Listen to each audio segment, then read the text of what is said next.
كوسي أنا بنان كاستاجنا وحقول يقول قد متي حاجة جينا حنقول ماشي جينا سجي ونقول هذا يدوم وكل علني هذا اللي ماخذ ويدي مركز يقول وصوب حني مركز صوب حني جود وحود جاي نور ثلاث ميلو دوب ودي بعد ماشي صودي هوري ودي جاي مركز هوري جاري جدال بوسوق قاضي جود جاري كأدي أوسي صار وكسيتي تاير جاري مري أو مذحو كجي استاجد نعم مذحو كأدي تاير كمذحو كجي استاجد وأنا كسي دخاجي جاري ما نقولين مركز متي marka uu soo ceeyay gaariga guriga gadaashiisa soo marnay wadadan dheer baan soo marnay gabadhii halkaan aan dhignay kortaana arkaysay baan dhignay gabadhii madaxeeda saas buu yiri soo ma aan soo sawirada dhow walaaya soo ma saas buu tiiray gabadhii wali xataa qaarkeed dambe halkaas uu jiray madaxeeda halkaas uu yiri gacanna halkaas soo marnay taayirkii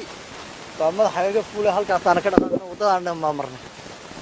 labadiina wada labadeena wada socono ribtana waa intee gabadheena baa noqotay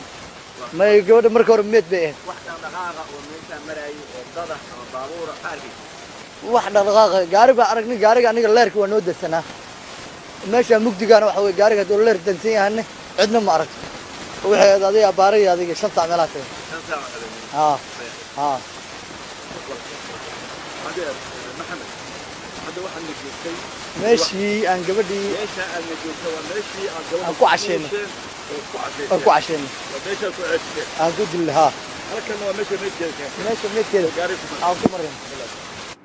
يمكن سنقرأ الآن هاي أو دم بيجينا قررنا إنه قبلي أنه ترى الله وهو تكني قبله وهو قاعد أبني saasay taani gabadhii hadan waxaan ku sameynay inay iyadana baxrayso ama in xirto ama dacweyso baan diidanay hasaade gabadhu waa ceejinay waxaan ku ceejinay camaamad labada dhinac aan ka qabanay hadan ka qabanay gabadha way socday markuu hore markay socdo cabaar ka bacdi way soo kacday hadii soo kacday gabadhii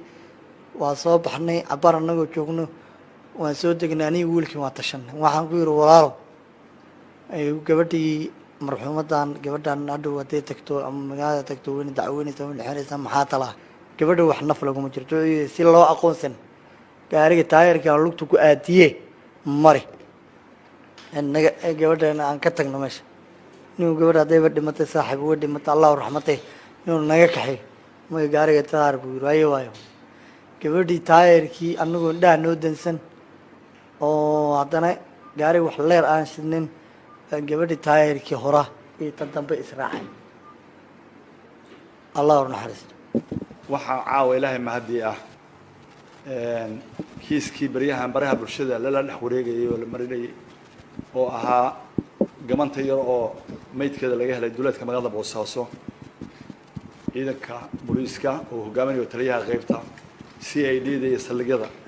iyo xafiiska xeerlaantu ay si wada jir u wada baarayeen in maanta uu soo gabagabay baaritaankii ilaahay kiis wixii macluumaad ah iyo kiiska conclusion kiisana aan bariis wax ku wareejino maxkamadda darajada koowaad gobolka bari si ay go'aan uga soo saarto hadii ilaahay idmo waxaan marka hore mahad u celinayaa ilaahay ka soo ciidanka booliiska oo iska xil saaray inay naga gacan siiyaan xafiiska xeerlaantu markii hore gacanta ku hayay baaritaanka kiiska caawana si habeenimo iyo taliyaha qaybta hogaaminayo xeeraantu ay la socoto lagu soo gabagabeeyay dhulkii gabadhaas waxyeelada loogu geystay la isxaman maayo kiiska caawa bari wuxuu sugayaa maxkamad maanta jalsadii hore la dhageystay laakiin gabagabadu bari way hadii ilaahay raali ka noqdo waxaan